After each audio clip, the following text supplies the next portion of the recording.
Karibuni sana Lupiana Polyclinic katika mfululizo wetu wa mada mbalimbali za afya. Lakini leo nitazungumzia kwa kifupi tu kuhusu uchezaji wa mtoto akiwa tumboni. Labda naomba tufahamu, watu wengi inawachanganya na hawana uelewa. Mtoto anaanza kucheza mara baada ya ujauzito kutungwa. Ni kwa maana mimba ikishakuwa na siku 7 mpaka wiki 12, manake tayari mtoto ameshafanyika na ameshakaa katika mfuko wa uzazi. Kwa hiyo baada ya kukaa kwenye mfuko wa uzazi, mtoto huanza kucheza. Na uchezaji wa mtoto, kwa sababu ni mdogo sana, sio rahisi kwa mama kufahamu au kutambua au kupata zile hisia za kwamba mtoto anamgusa. Lakini mtoto huyu anapozidi kukua katika ule mfuko wa uzazi, anazungukwa na maji mengi. Kwa hiyo anakuwa anaogelea kwenye dimbwi la maji mengi. Sasa kwa sababu ya udogo wake, sio rahisi uweza kwenda kugusa ukuta wa mji wa mimba ili mama aweze kumsikia. Kwa hiyo mtoto huyu ataendelea kukua katika kimo na ukubwa. Anapofika kuanzia miezi 4 au 5 kasoro, sasa hapo anakuwa ni mkubwa sana kiasi kwamba nafasi alionayo tumboni ni ndogo. Kwa hiyo ni rahisi kwenda kugonga mfuko wa uzazi, na mama sasa hapo anaanza kutambua kwamba kuna kitu tumboni kinamgusa au kinacheza. Kwa akina mama ambao ni mimba ya kwanza, mara nyingi wao wanachelewa sana kutambua hilo kwa sababu hawana uzoefu. Lakini akina mama ambao ni wazoefu, mimba ya 3, mimba ya 4, wao wanaanza kupata zile hisia za michezo ya mtoto kuanzia miezi 4 na kuendelea. Lakini yule wa mimba ya kwanza, kwa sababu ya ugeni wake, mara nyingi wanaanza kutambua katika miezi 5 na kuendelea.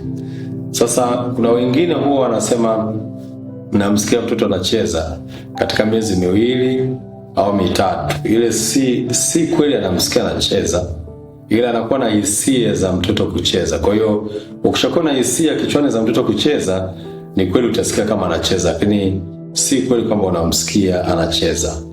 Lakini mtoto huyu anatakiwa achezaje? Tunasema katika kipindi kizima toka asubuhi mpaka jioni, tunatamani na inatakiwa hivyo kwamba mtoto acheze zaidi ya mara 10. Kama mtoto atacheza zaidi ya mara 10, basi huyo mtoto yuko sahihi na hana shida yoyote. Endapo mtoto atacheza chini ya mara 10, hiyo ni hatari. Kwa hiyo tunakushauri urudi haraka sana clinic, tumkague mtoto na tuone kama ana shida yoyote, na kuanzisha dawa au matibabu sahihi ambayo yatamsaidia aweze kukua vizuri. Sasa kina mama wengi huwa wanalalamika, mwanangu amepunguza kucheza. Ukimuuliza amecheza mara ngapi, anasema mimi najua tu amepunguza kucheza. Sasa ile ni ngumu sana kuelewa kama kuna shida au hakuna shida, kwa sababu hatupati taarifa kamili. Kwa kina mama tunachowashauri kuanzia sasa, tufanye yafuatayo. 1, uwe na kitabu chako au daftari, unaandika tarehe labda ya leo, unaandika asubuhi, unaweka jedwali, unaweka nafasi ya mchana, nafasi ya jioni.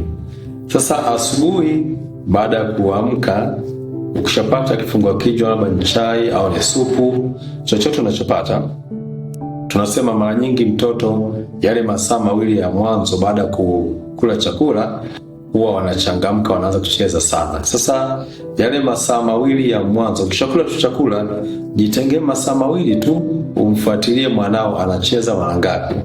Kwa hiyo ukisikia amepiga teke 1, unaweka alama amecheza mara 1. Akienda mara 2, 1, 2, 3, akigonga unaandika amecheza mara 3. Akigonga 1, 2, unaandika amecheza mara 2. Yakiisha masaa 2, unaachana naye, unaendelea na shughuli zako. Ikifika mchana, umepata chakula cha mchana, unarekodi tena. Amecheza, amegonga 1, 2, unaandika mara 2. Akicheza mara 1, unaandika mara 1.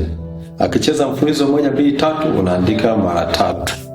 Yakisha masaa mawili unaachana naye, unamvizia tena jioni umetulia, umepata chakula, unamfuatilia tena kama nilivyoelekeza, asubuhi, mchana.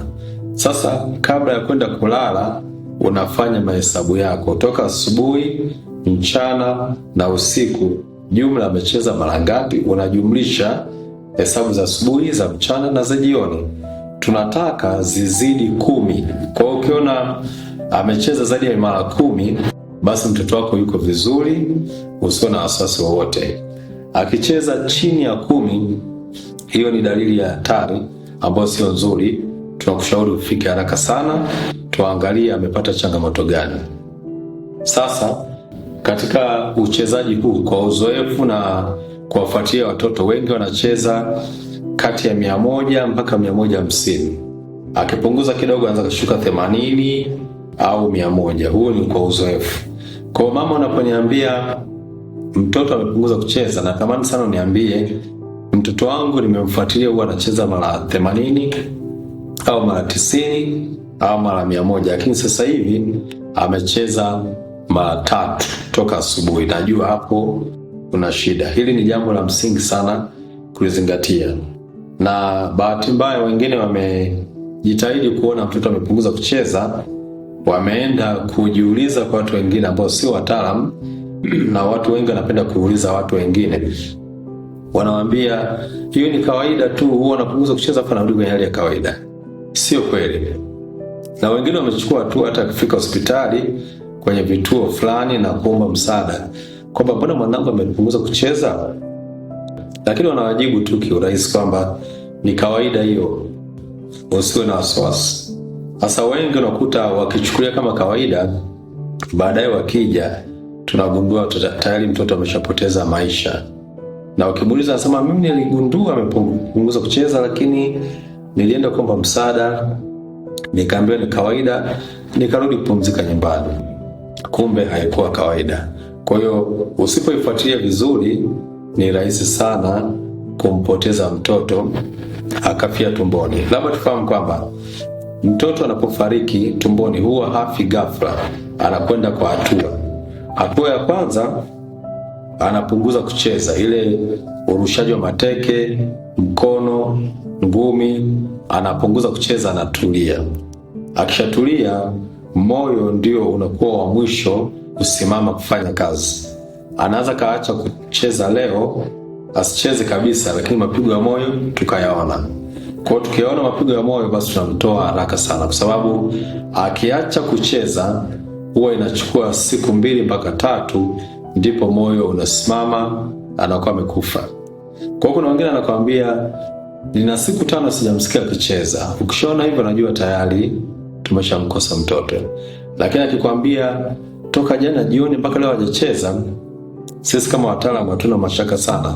Tunaangalia uzima wa mtoto. Mapigo yapo ndio, kama yapo tunafanya taratibu wa kumzalisha kwa haraka ili mtoto aweze kupona. Nadhani kwa hapo tutakuwa tumeelewana vizuri, na niwakaribishe sana tuendelee kufuatilia vipindi vyetu kutoka hapa Lupiana Polyclinic. Asanteni sana kwa kunisikiliza.